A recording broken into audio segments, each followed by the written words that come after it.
નહીં ભાગે, ભાગી જશે, ભાગી કૌભાંડો કર્યા છે,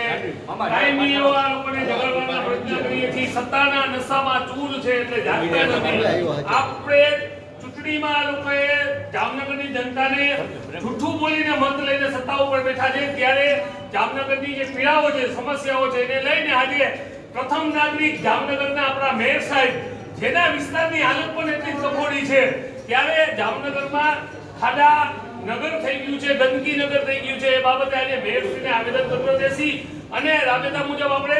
આપણા સંગઠનના સ્વયં રાખી અને આપણે અહીંયા ધોરણા કરશી મેયરની ચેમ્બર બધાએ આજે જેની ભૂમિકા છે, કોઈક નગાડા વગાડશે, કોઈક શંખ વગાડશે, કોઈક ડંકા વગાડશે, કોઈક ઝાલર વગાડશે. જો આ લોકો જાગતા હોય જનતા માટે, આપણો કાર્યક્રમ આજનો આ છે.